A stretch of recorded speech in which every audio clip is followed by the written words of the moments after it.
donc Madiambal moom wax dëgg yàlla damay ñaan yàlla suñu borom yàlla nañ ko téye ndax balaa muy taal réew bi di ko yàq. ndax yàqkat loolu laa gëm Madiambal Diagne c'est que c'est de la mauvaise graine il faut les écraser. ko wax Madiambal Diagne xam naa dina ma seetaan man Abdou Karim maay wax ak yow Madiambal boo toppee Ousmane Sonko xooloo Sénégal dëkk bi mën na yàqu man gëm naa ne yow légaliste nga bul topp Ousmane Sonko parce que bu fekkee lire ngeen livre Madiambal Diagne man damaa lire livre Madiambal Diagne bu fekkee déglu ngeen waxtaanu Madiambal Diagne ngeen déglu Madiambal Diagne da nga xam ni kii li mu yor ëpp na li muy wax bu ngeen teeyul ci Madiambal Diagne mën na fi wane loo wala mu def fi loo xamante ni topp meram wala mu topp xolam rek bootu ce pays sera bu mardétal yàlla ñu ci yàlla musal. ci Madiambal Diagne plainte bi dina ma neex lool. tax loolu Karim parce que Madiambal. système Madiambal tooñkat la quoi. dafay tooñ ci régime bi fi nekkoon yàlla rek moo tax may wax di tooñ ci régime bu bees bi di tooñ Sénégalais yi te Madiambal ndax mën a jàmb nag xam nga jàmb Madiambal yi loolu ñëpp xam nañ ko. non Madiambal jàmbkat la amul lu Madiambal Diagne waxul te bokk na si ñi taal Sénégal Madiambal Diagne moom la xëy na li nga naan règle yi peut-être ñi dañuy bañ a peut-être tooñ wala bëgguñu def loo xam dañuy jaay doole. moo tax ñuy jéem a xool ni ñu koy porter plainte quoi par rapport ak sortie yi mu def quoi attaqué tooñ diffamé wala yooyu noonu xam nga comme xam nga expliqué. noonu la demee comme man ana benn journal bu tudd Sunu Buzz dafa bind Karim Xrum Xax xam nga crash dafa xam nu ko bindee noonu après la domination de pour nit ñi lire journal. dafa laa sosal. waaw dafa ma sosal dama ko maa ngi job plainte bi dama leen di porter plainte dama leen baal dama leen di porter plainte musuma porter plainte sama live mais dinaa ko def. parce que dama ni c'est pas normal moom pour mu jaay muy discrédité quoi di wax loo xam ne waxuma ko c'est très simple dama woo téléphone rek ma wax ko sama xalaat jarul xuloo jarul xeex fekkee dafa bëgg jaay na wax turu keneen mais ma bàyyi sama tur parce que dañuy iñaan ba pare di natte seen bopp nit ñi loolu mooy problème Sénégalais yi au fait mais ñun bu ñuy wax yàlla rek moo tax ñu koy wax Madiambal Diagne dañ ko war a porter plainte dafa tooñ yoon teg ko loxo Madiambal Diagne moo téliko man bi may am problème ak diffamation man may ñaar porter plainte diffamation yaa ngi koy fàttali nga xam émission yow mii. waaw yaa ngi defal émission yow. ma ñaar ma porté plainte. ma porté plainte juge bi yoroon suñu dossier man maag Mame Niang moo yoroon dossier Madiambal Diagne téliko ci diffamation juge bi moo condamné Madiambal Diagne fang tëj 3 mois xaw ma 4 mois de prison Madiambal Diagne gardu saa dem ordonnance bi ko war a jëli ji ba léegi kenn bindu Madiambal Diagne ci dëkk bi di dox ba léegi nii déggoo ma de ok juge boobu noonu ñun après keroog sax ñun keroog bi ñuy juge ñun tamit man mii la jox dëgg si kaw Mame Niang pour te dire kon en réalité moom laa la sax nga am na ay juge yoo xam ne ñoom dañ ay jàmbaar lañ quoi mais pouvoir moo grave donc Madiambal moom wax dëgg yàlla damay ñaan yàlla suñu borom yàlla nañ ko téye ndax balaa muy taal réew bi di ko yàq. ndax yàqkat loolu laa gëm Madiambal Diagne c'est que c'est de la mauvaise graine il faut les écraser moom mook ñi ñoo yam mook ay ñoom baaxum ak keneen gi nu mu tudd Mamadou Seck ak ñooñu naan on travaille pour l'état ñàkk jom état ngi nii léegi nu muy def c'est-à-dire loolu laa expliqué quoi ñooñu c'est des gens yoo xam il faut les écraser c'est de la mauvaise graine xam nga lu bon ngay xool ku la arrangé koo xam ne day yàqal sa bopp li nga bëgg nga di ko tooñ. di ko tooñ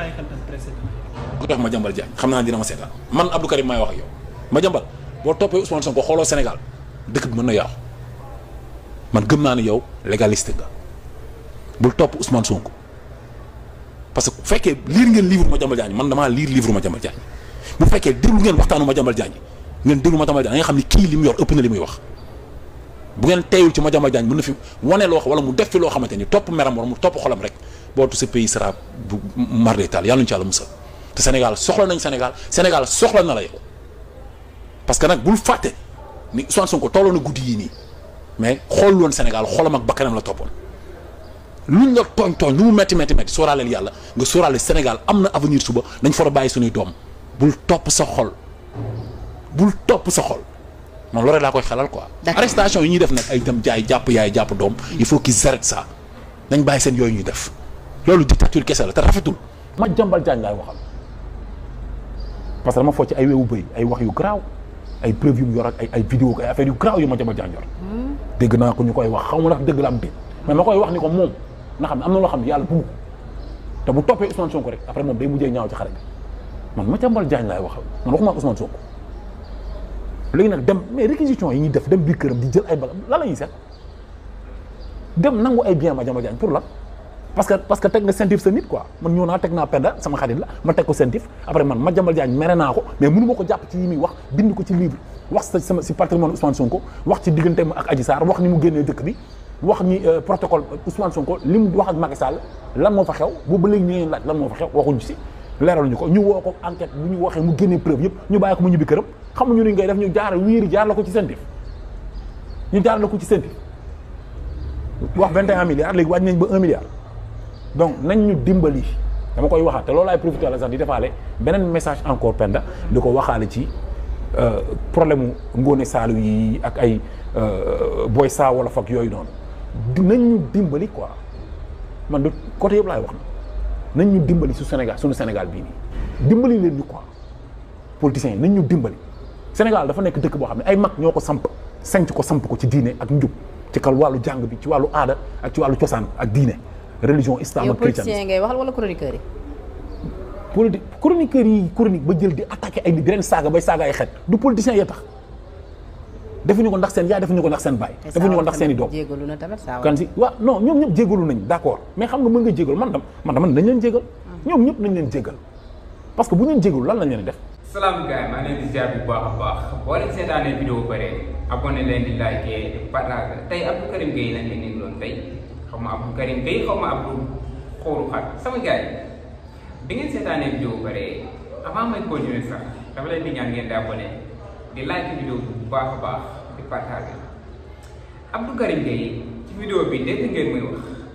bay wax naan yàlla rek moo tax may wax mooy vidéo bu njëkk bi doon wax Madiambal Diagne naan nañ ko jàpp moo gën a yées li yàlla sàkk nee na woon yàlla rek moo tax muy wax ak Abdou Karim Gueye bi ngeen di gis tey boobu la doon wax te yàlla tax wala bii la doon wax te yàlla tax Abdou Karim Gueye nee na Madiambal Diagne nañu dimbali ngir yàlla nañu dimbali ngir yàlla bu mu taal réew mi quoi bu mu fi génne yoo xam ne wala bu mu fi siwal yoo xam ne mën na taal réew mi quoi lu mu xamal Ousmane Sonko wala gouvernement bi affaire yooyu dama leen di wax ne depuis 2021 ba léegi Madiambal Diagne moo ngi xeex ak Ousmane Sonko ba di dem ci kër kilifa diine yi naan leen Ousmane Sonko bu faloo fii nii Sénégal gàmmu dootul am màggal dootul am ay jàng dootul am nee na diine daf koy dàq ci dëkk bi quoi loolu la demoon waxee ci kër sëriñ bi ku dem bu wax loolu nag bu xamaloo Ousmane Sonko tuuti rek lu toll ni dara fatal ay nit ci lu bon yow yaa ngi xeex nit ki ay at dem ba tuumaal ko viol yow mënaloo ko dara yàlla indi ko ba fii nii nga ànd ak pouvoir ànd ak ay journaliste ànd ak ay chroniqueurs yéen ñëpp ngeen booloo def benn gat bëgg a xeex Ousmane Sonko seul ak ñi mu àndal jéem ngeen ko ay at mënoo leen si moom dara may wax Abdou Karim Gueye naan Madiambal Diagne li mu xam bu ko waxee def bi kàkkaaf yooyu noonu man dama yaakaar ne Abdou Karim Gueye man non Abdou Karim Gueye daal dama wax ci moom ba sonn quoi ndax man mënuma comprendre nit ndax nit dina mën a mel nii doomi aadama nan la mën a melee nii quoi di Abdou Karim Gueye lii nekkatu nit quoi kii xaw ma saytaane moo ko dugg xaw ma ay rab ñoo ko dugg quoi booy xool ki dàq fen Sénégal Abdou Karim Gueye ci la bokk muy 5 personnes yi dàq dóor Sénégal astafurlah sama gars yi ngeen baal ma quoi mais Abdou Karim Gueye ci la bokk quoi koo xam ne day taxaw wax léegi nii mu ne damay wax nag te yàlla tax suba mu ñëw dindiwaat ko quoi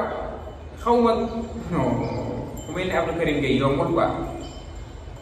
lii nan la nit mën a melee nii moom laa xamul nan la nit mën a melee ni Abdou Karim Gueye nii sama gars est-ce que déglu ngeen vidéo bi njëkk bi li nga xam ne Abdou Karim Gueye wax na ko ci Madiambal Diagne lépp tey jii nii mu taxaw naan da koy defaan man mënuma loolu laa mënul comprendre wala moom li mu doon wax yëpp moom dafa xamoon ne day fen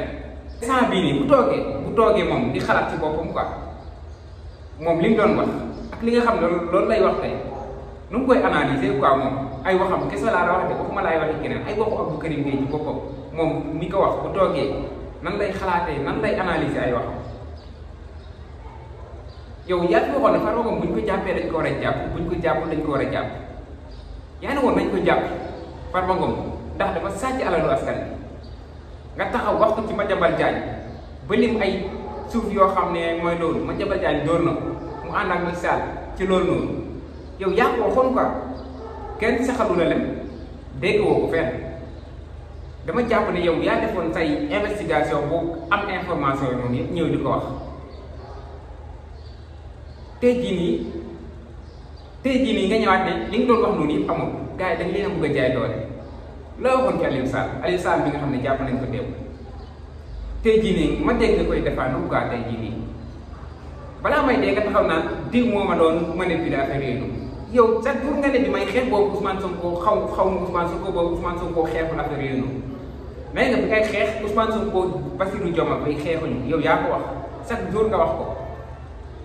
léegi buñ la tàncee ci say wax nga ne Ousmane Sonko boobu ma doon manipulé te bi ngay xeex yow xeexu lépp ci ay waxu Abdou Karim Gueye la moom bu toogee di xalaat ay waxu moom lu muy def bu toogee di déglu ay émissions yi nga xam ne moo ko doon def ak émissions yi muy def léegi nii moom lu muy def quoi wala yow da nga bokk ci chroniqueurs yi nga xam ne dañuy business léegi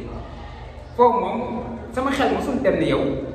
dañ lay fay pour ngay wax mais instant bii sama xel moo ngi commencé ñaar ci yooyu ndax mosuma gis nit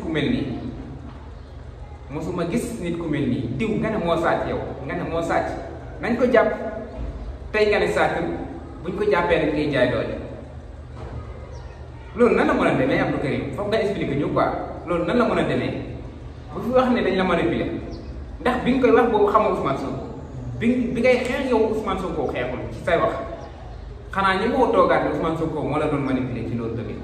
man ku ñeme yàlla comme Abdou Karim Gueye man mosuma ko gis sama àdduna quoi lii ndax mën na nekk ku mel nii ndax man yéen mos ngeen ko gis est-ce que non